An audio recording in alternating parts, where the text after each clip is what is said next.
spent my whole damn life in the city. Anywhere I go, DC's coming with me. I spent my whole damn life in the city. I can go for broke, but the capital is in me. I spent my whole damn life in the city. Anywhere I go, DC's coming with me. I spent my whole damn life in the city. I can go for broke, but the capital is in me. Welcome, everyone, to District Divided, a DC Sports podcast. More specifically, a Washington Commanders podcast. I am Amit. That is KDot. Today's episode, we're talking about the offensive line. Are there reasons for optimism, or are we in for a long season ahead? KDot and I are going to discuss that. Then we've got the Commanders vlog. They dropped a 50-minute vlog. KDot and I saw it. We loved it. We got a couple clips from it, courtesy of that Commanders vlog on YouTube, which you can find. And if you haven't seen it, you absolutely should. But again, you'll see a couple clips here. We got the comment mailbag, as we always do, another loaded one after the pod. But before we begin this episode, if you could please like the video, subscribe to the channel, hit the notification bell, comment as you always do, and KDot. It's time. Not every time. Don't do that. Don't fucking do that. It's not every time. I'm switching it up, you son of a bitch. Last week it was MCDD. I'm saving that. All right. I'm not doing that again. I'm not doing that for right now. Okay. The people have heard enough about not using drugs. Okay. I'm trying to help people. Okay. Leave me my little corner of the show to do what it is that I need to do. Mr. A-Train. All right. I need you to calm it down. All right. Calm it down. And then everybody else, I don't need you to be calm. I need you to share this share this shit. Share it, motherfuckers. Share this shit. Please share this shit. KDot, absolutely well done. Well done. It's not every time. It's not every time. You always keep me on my toes. No, it's not. Gotta keep you on your toes. Which also, there's another reason to be excited. That felt too Sambo. All right, let's go with like a fucking tap dance, motherfucker. God damn. All right. What's happening? Go ahead. 85 days. Hey. Up, baby. 85 days until kickoff. Shout out Vernon Davis. Shout out KDot again for that awesome graphic over there. And so without further ado, yes, we good? Let's go ahead and get into the show. All right, let's go ahead and do that. So before we actually get to the offensive line, just a very quick note. We are trying out every kicker on the planet right now. So we had mentioned Ramiz Ahmed had been signed. He is kicking right now. We got Matthew McCrane, who was signed, Jake Bates, who is the Twitter sensation right now, Andre Schmidt, and then Lucas Haversick. All of them, except for Lucas Haversick, are XFL kickers from the Defenders, from the Battlehawks, you name it, we got them. Okay, so they're all just trying out right now. That is your quick roster update, if you will, on the kicking side of things. Now let's get to the offensive line, right? That is probably, aside from Jaden Daniels' excitement and the rookie class and stuff like that, that is the big talking point heading into this season. For those that followed the team last season, for those that know the stats, we were tied for second to last in sacks allowed with 65 last season. Quite the number. Tied with the Carolina Panthers. And we know what we think of Bryce Young and that offensive line. So it's an interesting spot to be in. Are there reasons for optimism, though? So I dove into the numbers a little bit, KDot, if you'll allow me a minute here to do so.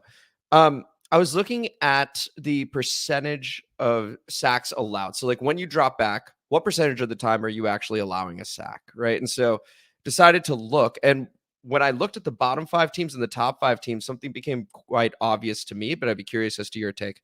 So in last place, the New York Giants at 14.1%. In second to last, Tennessee Titans, 11.5%. 30th, that's the Carolina Panthers at 10%. 29th, we got the Jets at 9.6%. And then there's us, the Washington Commanders, at 9.3%. So that's your bottom 5. Your top 5 in terms of protecting the quarterback, making sure that, you know, there's not that many sacks. The Buffalo Bills are number 1, 3.9%. The Kansas City Chiefs, number 2 at 4%. Number 3, the Green Bay Packers at 4.5%. Number 4, the Detroit Lions at 5%. And number 5, the Miami Dolphins at 5.2%. The thing that stuck out to me, KDot, is all of a sudden this is turning into a bit of a quarterback stat, a bit of an offensive scheme stat. What do you make of that? Yeah, I think it's that's a combo. I mean, the thing is, like, if I'm looking at any through lines to the bottom 5 teams, they sucked.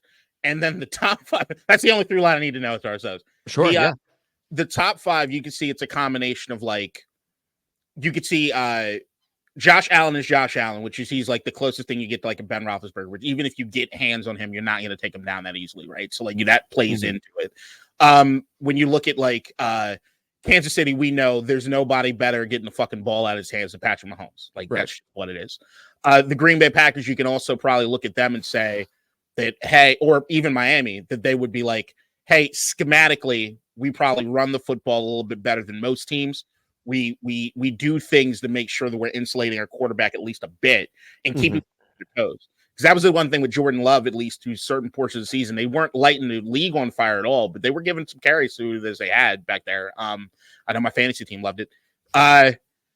So, yeah, I mean, that's the thing is like it's different strokes, but you can definitely see, or at least it makes sense in that top five, those guys. Yeah. And if we look at the top five, KDot, and I look at the coaches, right? Now, aside from Buffalo, I know they went through their offensive coordinator change, but you'll notice they ran the ball a whole lot more. We're going to get to pass play percentage soon.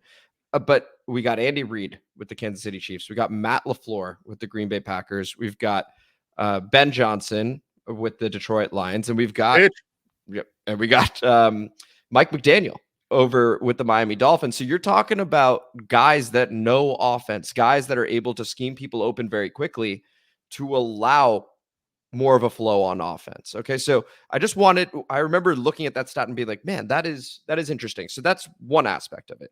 And that's going to directly correlate to sacks allowed. The Giants in last place, 85, staggering amount. Okay. The Panthers and Commanders tied at 65, second to last, and third to last tied. The Jets and the Titans technically fourth to last at 64. So they're right around there. They're all bundled in together. Same bottom five exist right there.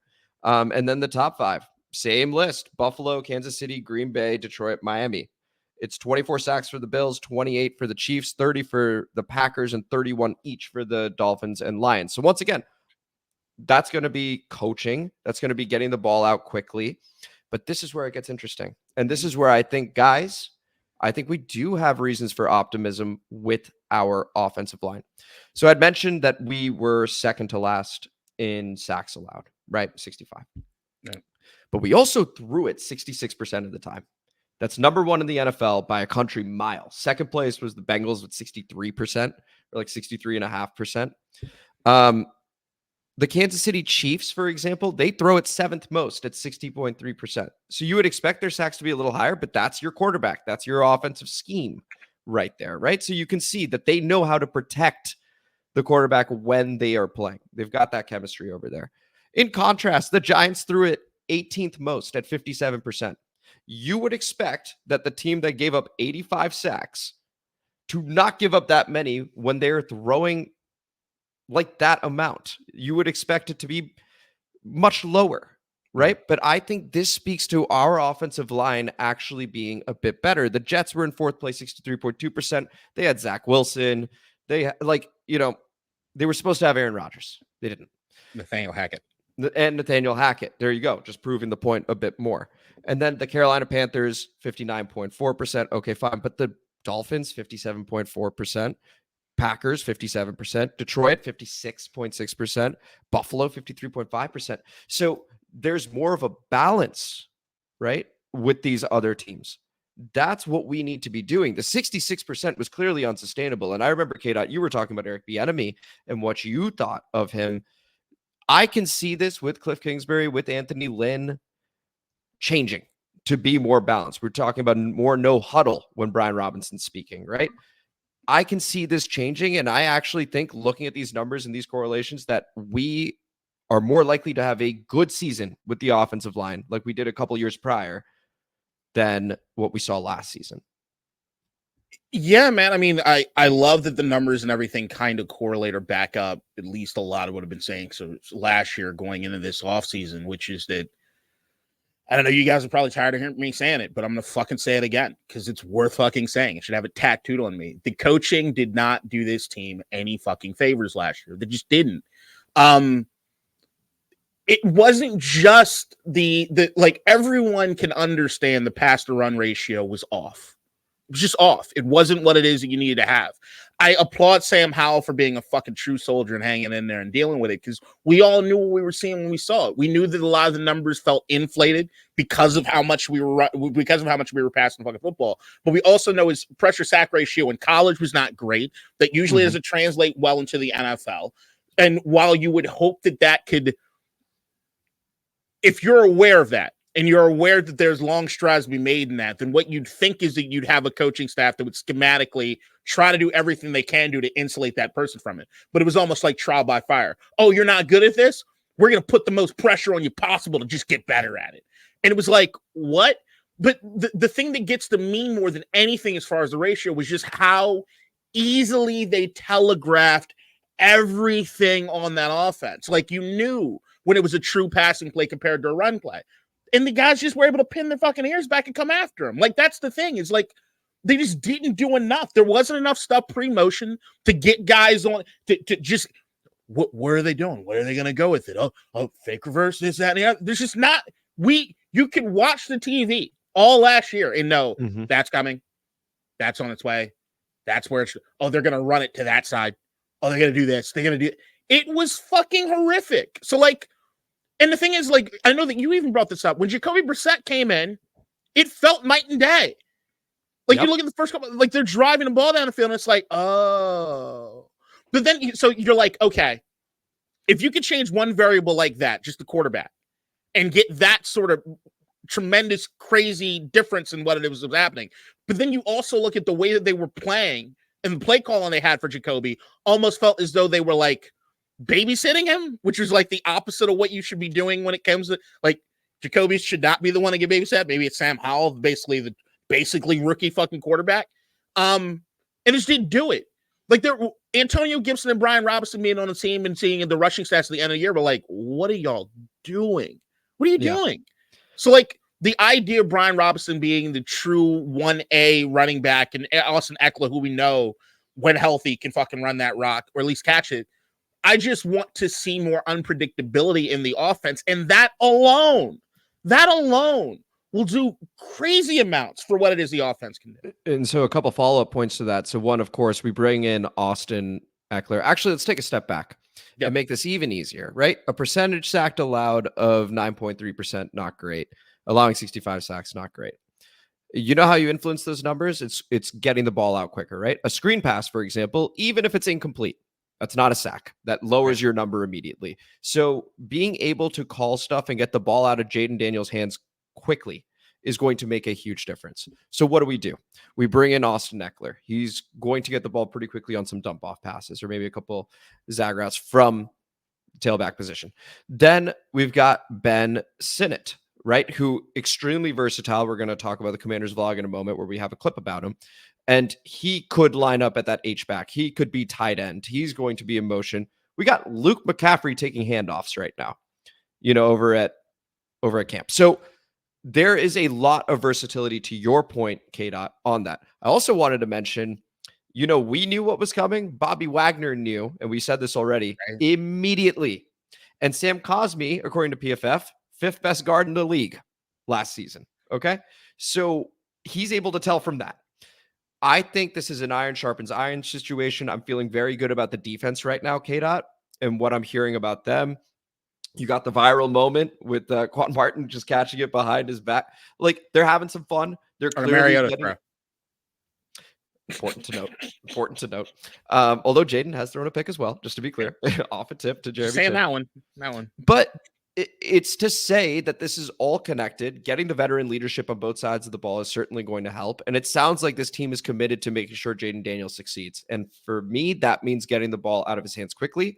That is a balanced offensive approach. We will see what happens. But based on the numbers I'm seeing alone, just from last season, that's last year's coaching staff, that's last year's offensive line, I think we actually have something here. You don't need an unreal offensive line. The Baltimore Ravens, if I looked at their numbers, 25th in sack percentage allowed, middle of the pack in sacks allowed, and they threw the ball less than anybody, literally 50%. That's not a great offensive line. It's fine. But they were also, some thought, the best team in football until they lost to the Kansas City Chiefs and they had the MVP. So And we're getting comparisons between Jaden Daniels and Lamar Jackson, whether they're right or not. Okay.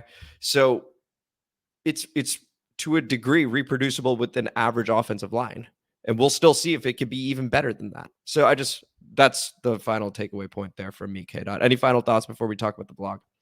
You look at last year over the course of the last few years with Washington's offensive line, and it feels as though that was the anomaly, right? Like we've been able to produce pretty good results with the offensive line as far as just looking at their numbers specifically, except for last year. And I look at that and I see the Eric Bieniemy influence. And I'm like, this is not me saying that this offensive line are world beaters, right? But I'm saying that, like, as long as they're, to your point, at least average, or you can get average production. Because that's the thing, is like, even if they were average last year, average will take you places. That was sort of the takeaway for me. Yeah. This does not feel like it's the Giants offensive line. This is not, this feels as though even with Jaden's ability to run will save them as far as some of those numbers go. Like, while I do understand people may be questioning the amount of depth that we have on the offensive line, but I'd be probably right there with you to some degree, there is a level of anything will be better than what the fuck we saw last year.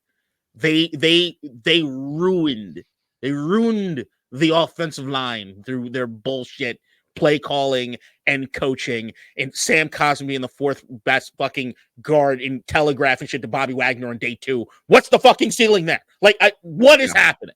Yeah. And just to speak to that point one more time, it feels like we're piling on Bieniemy, but like we played into Sam Howell's weaknesses. Like he got worse as the season progressed because we kept calling the same shit over and over and over again, the longer developing stuff. And then he gets hit, and then it's incomplete, and then he's throwing picks. Like, yeah, fuck that. The I'm not the last part. Sorry, I'm not. No, you're good. I've spent too much goddamn time defending Eric Bieniemy. I'm off of that. Fuck that. Like, we saw it. Yeah. Like, we can try. Like, there's one thing when you're in the building and we try to do what we can to root for you, try to see the best in what it is you're able to do. But it was early on. It was a fucking problem. I keep going back to the Terry McLaurin thing. That was a fucking problem.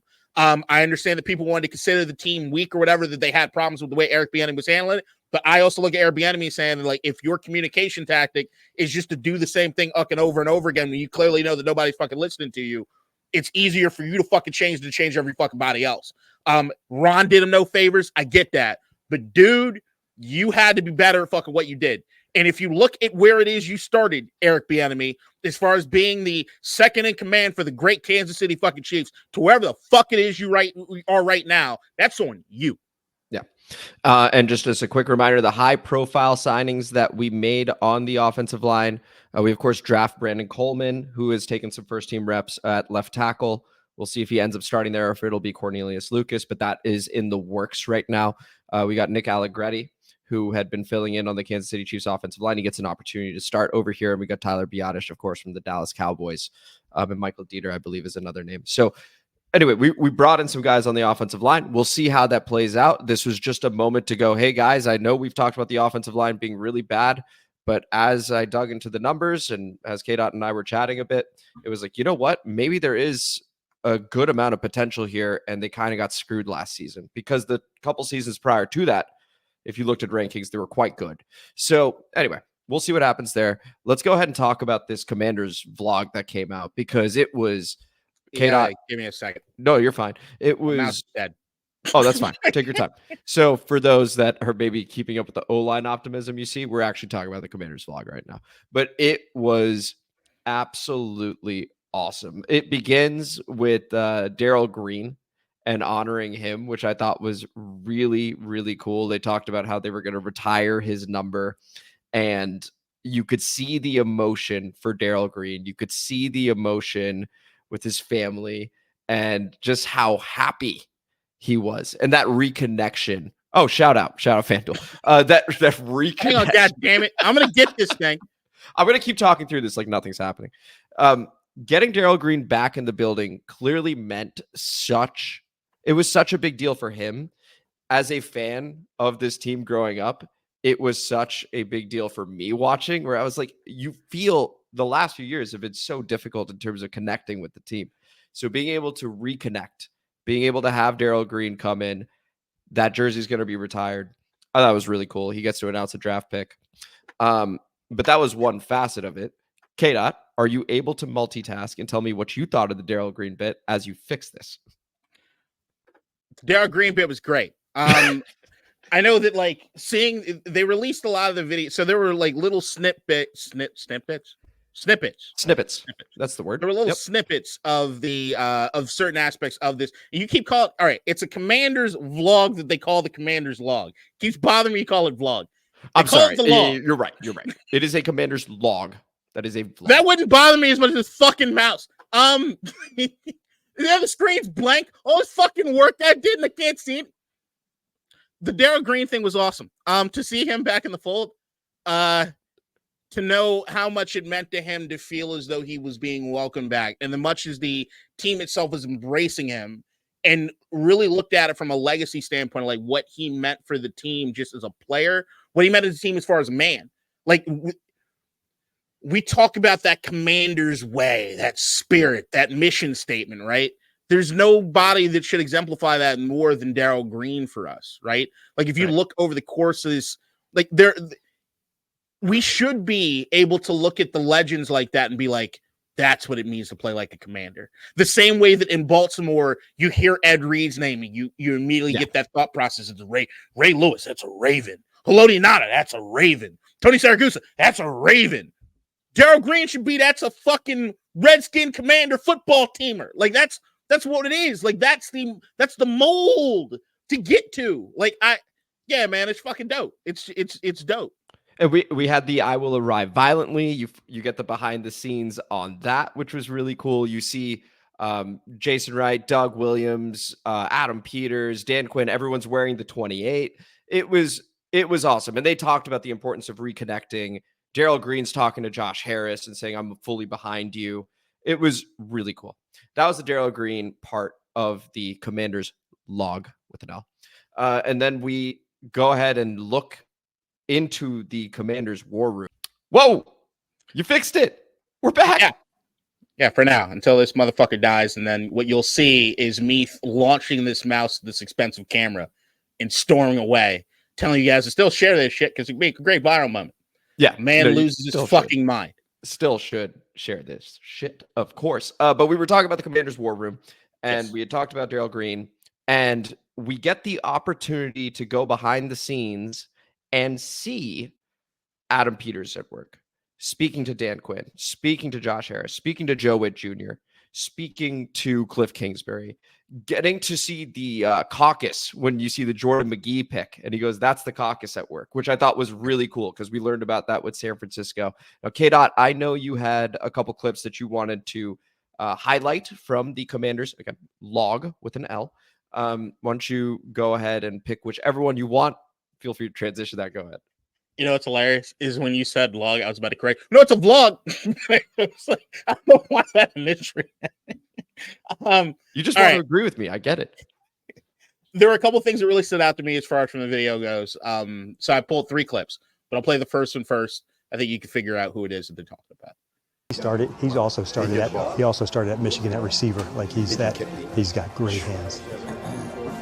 Ever since I left there, I wanted to coach this guy. When I left Michigan, I was like, I really want to coach this guy. Now, awesome. It's dope, right? It's now everybody knows it's Mike Sanders still that he's talking about, but I'm not sure if we're fully aware of what Dan Quinn really wants to do with Mike Sanders still. I don't think he told us enough, so I'll play this one as well. Like when we left, I wanted to coach him. I wanted to coach him ever since we left that day. I was like, this guy can go, man. Ever since we left that pro day. Dude, when we left that pro day, I was like, I still wanted to coach this guy. That's so awesome. Hey, man, we had 3 guys. We're back 10 spots. I know it. Yo, get back to work, bro. Yeah. It's awesome, dude. I'm so pumped, bro. Yes, I know it. Gotta start taking calls again. Yes. You think you wanted to coach him? I think he maybe wanted to coach him. Another little fun tidbit over there was when Adam Peters is on the phone. I don't know if you remember this, and he then reveals to, I think it's Lance and Dan Quinn separately. They're going Michigan. and their heads drop and they go, defensive tackle. Because that's exactly how he got it too. So they're like, oh, they're going Jenkins, not Sanders still. That's awesome. We get our guy, which I thought was a really cool part of it. And then just a couple picks later, we of course get Ben Sinnott. And I believe you also have a clip for him. Is that right? I think I do. Now, this is on the longer side, guys, but I would suggest... go grab some coffee if you don't want to see this. Go ahead. Yeah, but I'd also say that after you watch this and share this shit, you should probably go watch the Commander's Log if you haven't already. It's fucking dope. Yeah, pick or trade that. Pick him. What do you think? I'm getting a tight end. Let's do it. Let's do it, right? Yeah, I'm more than much Let's do it. Yeah. All right. He's already out of it. He can do whatever it is. Tough as let's do it. Yeah. We play with Zach on the team.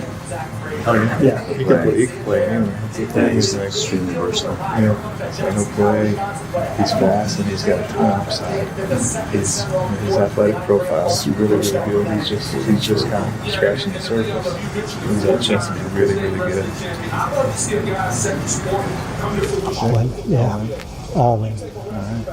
When you showed me the tape of him, I was all in. Yeah. Like the finishing, the stuff to go, like that's our identity, and we got to make sure that keeps coming to life with all these picks. So like every single one of them so far is making that come to life, and he's another one that does that. Like we can always add flash later. We need like real.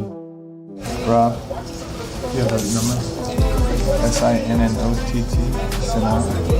We think this guy's gonna be really, really, really good. He can do a lot of different.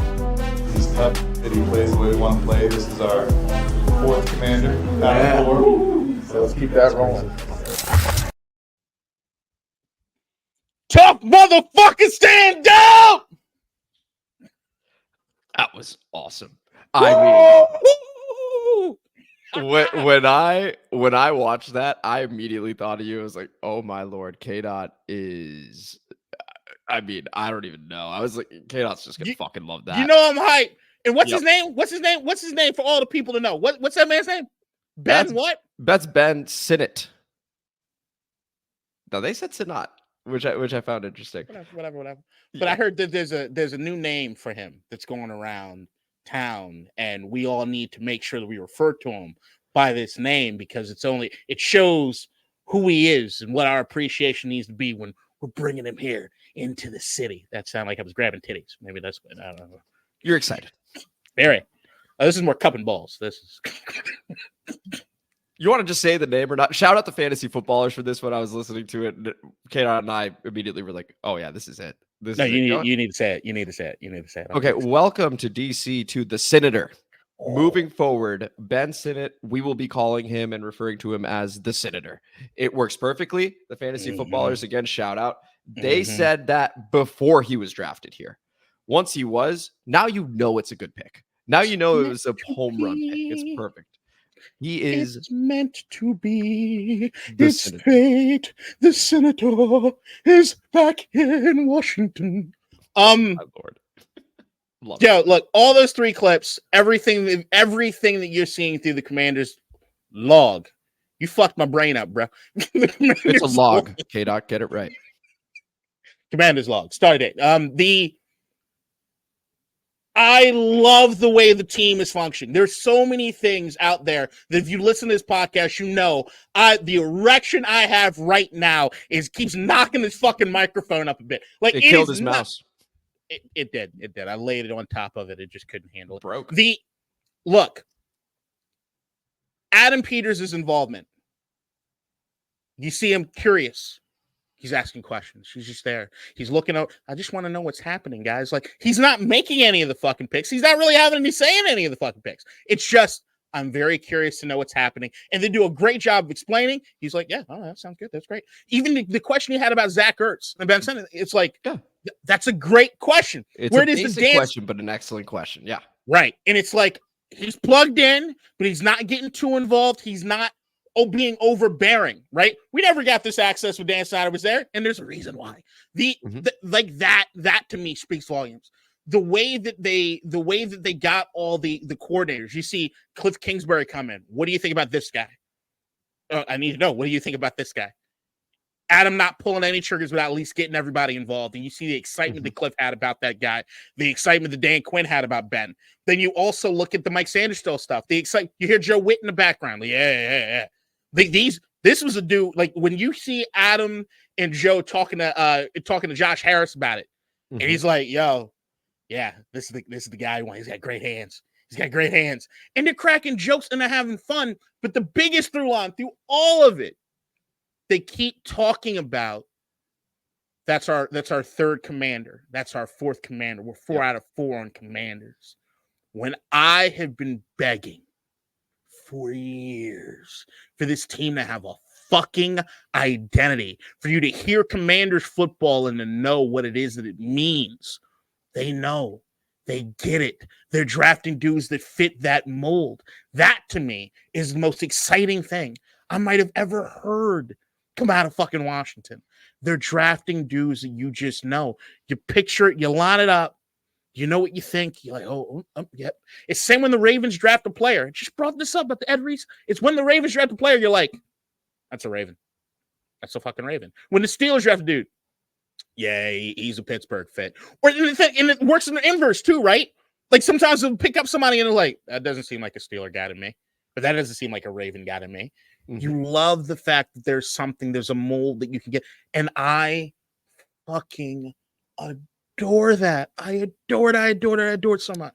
Yeah. And one other pick that I'm very curious to see how it works out, because they did clip Joe Whitt saying he was really, really high on my board. Dominique Hampton, safety out of Washington. Oh, yeah. Makes you wonder if he's a bit of a ball hawk. I'm curious to see what he's going to look like. Every single pick. Shout out the Commanders for an absolutely awesome log there. It was so cool to see. And the time flew by for me. I was like, oh my gosh, there's only 3 minutes left. It's crazy. Like they did 15-minute episode. It was nuts. They did an awesome job. Also, we need to get Magic Johnson a better internet connection. Now let's go ahead. Oh, one last thing. Last thing. The end of the video when they brought in I forget what military branch he was part of, but they brought in a former Navy SEALs or something like that. It might have been. I think the senator was saying that. Yeah, I think it might have been. But and they were talking about like Commander's log, and they had a fucking log. I laughed at that. Oh yeah. But the idea of like when you keep hearing the praise of all these players about the coaches and about how much the coaches care. And that to me is also night and day to the previous few administrations here. Even going back to some of them that were good. I felt like there was very compartmentalized as far as the way that certain relationships worked. Even going back to like when people look at like the 2013 Redskins, talk about all the coaching staff and everything that were there, they weren't those guys yet. They were still really, really young. They weren't commanding a locker room or players in that sort of way. There was very much a Mike Shanahan-led kind of egotistical way of doing things. The way that they have it right now, you could just feel that camaraderie, and you could feel that want and desire to make everybody better. And that it didn't feel like it was camera tricks or editing to make something seem a way that it wasn't. It feels as though from the ground all the way up, this is just who we are now. Yeah. It's very, very exciting. They've talked about aligned vision. You can see that they're getting everybody involved. Again, I love the caucus pick, which was the Jordan McGee pick. I've forgotten the name of the scout, but like it was cool for Adam to call him and say, we're taking your guy. Go ahead, take him off the board. Everyone applauds. And he goes, that's the caucus. That's how that works.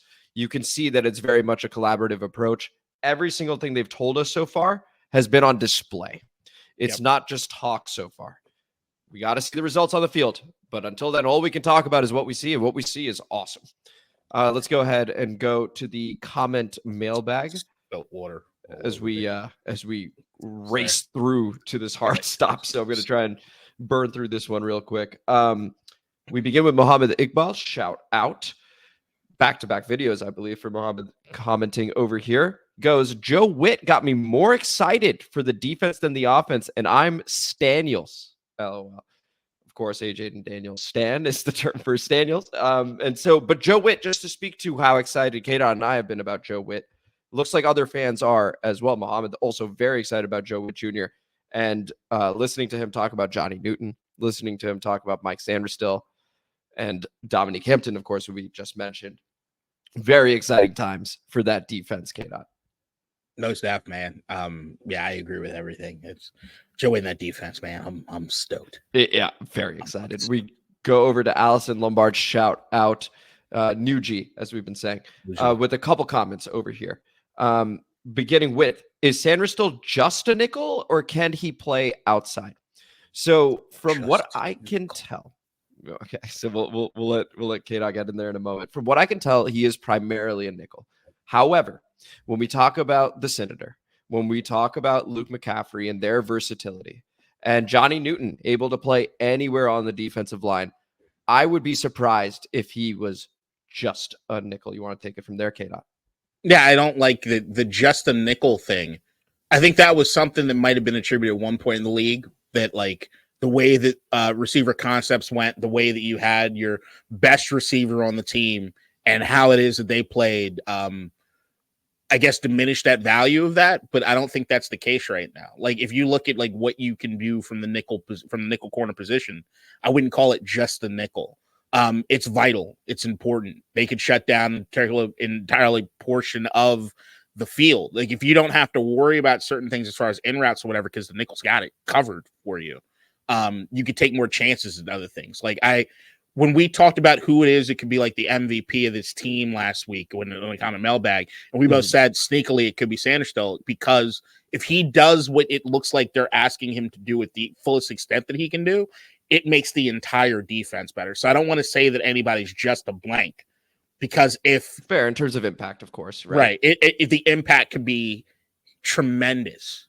Yeah. I think the way I had interpreted Allison's comment was much more less like, oh, he's just this, and more, is this what he does? Type Allison, I love you. You're an Eagles fan, so I'm taking everything you say with a little bit of like, Of course, that's fair. Well, we got another one from Allison. CD and Neighbors are slots. If Sanders still can lock them down, that's huge for Washington. Okay, I take it back a little bit. Hang on. And then there's Philly with a bit of a wink there, which of course will probably be a touch in reference to maybe a Devontae Smith. I don't think AJ Brown has ever lined up in the slot from what I can recall. It seems like just the biggest shit receiver you just throw it up to. That seems to be the plan. Worked really well against us over and over and over again. Kelly Green cunts. We go over to Hermit Rob, who goes, Philly fan is correct in reference to Allison. Forbes was overdrafted. We have talked ad nauseum about overdrafted, underdrafted. Any thoughts there, KDot? Or you know my philosophy. I know a lot of people aren't with me on the philosophy, but I ain't changing. Okay. We go over to Clarence Thomas. We do appreciate the comment there, Hermit Rob. Change your name, Clarence. Who responds, Ryan Kerrigan.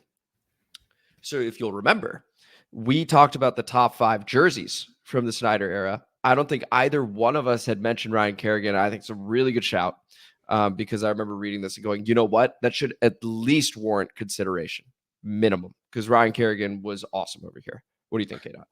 He's a jersey I already own. I stayed away from most jerseys that I own. So like I kind of wanted to say Alfred Morris, but I wish Alfred Morris's career could have been more. Ryan Kerrigan, I look at and I love and I appreciate that he's back here. I didn't like that he went to Philly. Wasn't his fault. And like that he was in Philly. And we didn't win a whole lot. I don't look at I love Ryan Kerrigan, but I don't look at the Kerrigan years with as much nostalgia as I do for some of the other eras. Sure. If I'm being completely honest. I don't think. Yeah, I agree with you. We go over to Garage Gym Life Media with what I think is an excellent comment. Just a heads up. So shout out. Appreciate this comment. Your podcast is one of my favorites to listen to while I lift. Appreciate that. But the next part is the really cool part, which I don't think either one of us had mentioned last week, KDot, and it's good.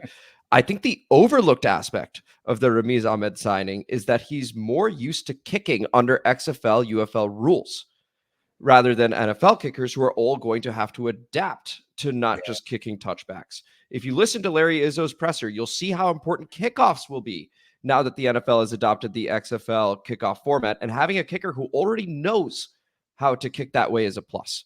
Got a couple thumbs up there. I thought that was definitely something I overlooked. I thought that was a really good comment, KDot. No, that's dope. And they hear all the tickers that they have that are coming out of that league right now. Speaks to it. The more the merrier as far as the kicking competition, whatever the fuck it is they're doing to try to determine who's who or what. I like Ahmed just because what I saw in those photos and the videos that we played last week. But look, man, as far as kicker, just get the fucking job done. Yep. You got one job.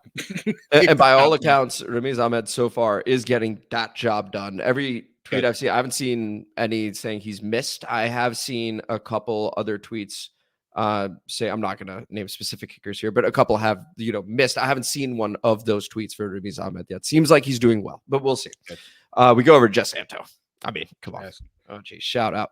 Oh, I commented last episode. And by the way, I looked back. He did, but we also recorded earlier last week than we normally do. So it might have been caught in that in-between space because I was looking for an official timestamp, like actual hour, minute, etc. Couldn't find that. So it might have been while we were recording or just after we had finished recording. So that, Jess, my apologies. Jesse's lying. He didn't have enough water. I guarantee Amit saw the first few sentences and thought it was an internet troll talking shit. Great conversation on the Snyder era jerseys. I own a Moss, Cooley, RG3, Sean Taylor, LeVar Arrington, McNabb, cringe, Cousins, Campbell, Young, McLaurin, and a Bailey. My top 5 are, and these are no current players, number 1, Sean Taylor. Number 2, Santana Moss. Number 3, London Fletcher. Number 4, Trent Williams. Number 5, Ryan Kerrigan. So that's his top 5. Green was technically before the Snyder era, so he's excluded. Honorable mentions: Chris Samuel, Clinton Portis, Alfred Morris, Pierre Garcon, Mike Sellers, Kendrick Golston, Sean Jackson. I'm rocking that one right now. Sean Springs, Griffin, Cousins, Cooley, Andre Carter, Marcus Washington. Andre Carter, shout out. Top 5 players done wrong by the Snyder era are Trent Williams, Ryan Clark, LeVar Arrington, Champ Bailey, Chris Cooley. We're about to hit a dead zone in NFL news. I was thinking you guys could do a Washington what if series to kill the time. What if the Champ Bailey Clinton Portis trade never happened? What if Dan Snyder never fired Marty Schottenheimer? Just some ideas worth pitching to you. Love the show, guys. Share this shit. Done in emojis. Appreciate the comment there, Jess. KDot, your reaction. I fucking love that idea. The what if? I love the what if idea. Okay, well, you've reached right through Jess over to KDot. So maybe, maybe we'll see. Jess gets you. Jess gets. Hey, maybe if I would just take a little time off, you do one with Jess. You could do one. I think Jess will end up hating me. You have a longer leash with me than most. I do have a long leash with you. No, just okay. So we go over to Andrew Light. Shout out, Jess. I appreciate the comment. And I love the various lists also. So first off, that is a awesome jersey collection that you have. And I love the different top 5 lists.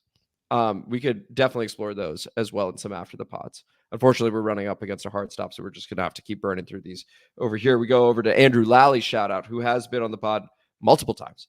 Top 5 jerseys of a true Snyder era fan. I've been hurt before, but I keep coming back for more. Number 5, Josh Doxson. Number 4, Dwayne Haskins, rest in peace. Number 3, LaRon Landry. Number 2, Donovan McNabb. And number 1, of course, Albert Hansworth. Man. I'd remove Haskins, but LaRon Landry makes my blood boil heavily. Josh Doxson was just sad. It was, yeah. Doxson, man.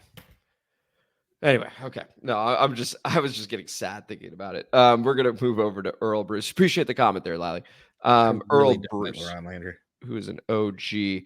Great show as always, guys. It's very early in the rebuild. They had the highest rate of roster turnover since World War II. That stat continues to amaze me. That's incredible. They are starting a rookie quarterback. Guys are going to have to adjust to each other. They still have holes or lack depth. OTAs are about installing playbooks, coaches learning players, and vice versa. That said, with the changes Josh Harris is making, everything feels good. I'm expecting nothing less than 8-9, okay, as the record for this upcoming season. That is the floor for Earl Bruce. After reaching that milestone, I expect consistent winning leading to championships. Either they're on the right path or mixing weed and shrooms isn't such a good idea. As always, all the best to you both and your families. Thoroughly appreciate that comment, Earl, and all the best to you and your family as well. KDot, what do you make of the comment? The floor being 8-9 and then consistent winning leading to championships right after that. My floor is 6. Okay. But do you agree with the rest of it? Pretty much. Cool. All right. Appreciate the Hard comment top there. coming out of, yeah. Yeah, great. Excellent potting there. We go over to Artist Holland. 618 shout out. You guys are sharp. Thoroughly appreciate the comment there, Artist Holland, who has commented before. We go over to Big Papa Grizzly. I've been 6 to midnight ever since listening to J-Dub Jr.'s intro presser. You and me both, buddy. The fact that a coach has us all so revved up for the season speaks to the excellent job Adam Peters and Dan Quinn have done. Keep up the outstanding work. Hashtag raise hail. Listen, Joe Whitt Jr. has this entire fan base lit up and ready to roll. I mean, that was as good an intro presser as ever. And then you look at his track record too, and you can actually believe the things he's saying. And it's just this really, really awesome combination here, KDot. If you're a Commanders fan suffering from erectile dysfunction or just want a little extra oomph in the bedroom, listen to Joe Whitt. You're right. I mean, if they came out with that as like just a hilarious ad, maybe we come up with that. Like that would actually be hysterical and also true. We go over to Big Papa Grizzly for one more comment. His top 5 in terms of jerseys: Sean Taylor, London Fletcher, Santana Moss, Alfred Morris, Chris Cooley. That's the top 5 over there for Big Papa Grizzly. Your reaction to that list, Kate? It's the same thing. I never really talk about all the jerseys I have because majority of my jerseys are just sad. It's just like every time there became a point where if you were my favorite player, I wasn't getting your jersey because I knew that was the sign of the end for you. I think we've all experienced that just because of the lack of continuity, the lack of trust, the abusive relationship. I still remember it was my dad took me to Modell's in Bethesda. Yeah. And there was one right next to Mongolian barbecue or whatever. Yeah, I know. It was there. Yep. Mm-hmm. I had the freshest fucking double reverse Champ Bailey jersey. It was white in the front, red in the back, and it had it was fucking fly as shit back during the days when we wore jerseys. Yeah. Shit you not, 2 months later, Clinton Portis is here. I'm like, you motherfucker. Did I tell you we do have one more comment from Tony in a moment? Shout out. Did I ever tell you I went to I forgot the name of some auto car show. I can't remember what it was. And Darrell Green was actually supposed to be there. So there was supposed to be a Skins representative over there. It was going to be Darrell Green. He couldn't make it. So it was Champ Bailey. And it was in the middle of all the trade rumors. Like, is he going to stay? Is he going to go? And I remember asking him, like, how old was I at the time? 10, 11, something like that. And I was just like, hey, are you going to stay? And he's like, we'll see. He was like as nice as you could be to a kid too. Like, because clearly he didn't want to be like, oh yeah. And then just like fuck off the next day. And he was like, yeah, we'll see. We'll see. He signed this like thing. I clearly lost it. But like literally 2 weeks later, God, it gave Clinton Portis. That what if is going to be a pretty fun episode. What if we never made that trade? We go over to Tony P. Shout out Tony. Not that Tony P, just to be clear. This one we actually like. Since we have the Eagles' former OC, Brian Johnson, are we going to run the tush push and call it the commando tuck? Is that going to be a play for us, KDot? The commander tuck, also known as what A-Train does every once in a while when it gets a little... Okay. My fictitious alter ego. Hey, everybody! Easy. Have we got any poppers? I'm wearing a dress tonight. I have to reassure my parents it's a fictitious Commander Tuck. Big fans of yours, though, KDot. That was the comment mailbag. This was District Divided, a DC sports podcast, more specifically, a Washington Commanders podcast. I am Amit, not A-Train. That is KDot. Thank you guys so much for listening to today's episode, and we appreciate you bearing with us with the technical difficulties. If you enjoyed today's episode, please like the video, subscribe to the channel, hit the notification bell, comment as you always do, and KDot. Make sure your mouse is always charged before you go and do a podcast. And then share this shit! Share it! Share this shit! Share this shit. Share this shit too. Share this shit, dude. Yeah. Share it, dude. Share it. Greatly appreciate you guys. Thank you so much for listening. Unfortunately, not enough time for after the pod today, but we will definitely do that next time. So until then, enjoy your weekend and take it easy. Bye, everybody. Oh shit! Hold on, there's one more thing Please keep that. Keep this. I'm keeping it. I'm keeping it because all right. Bye, everybody. In DC, we're just hoping that you listen.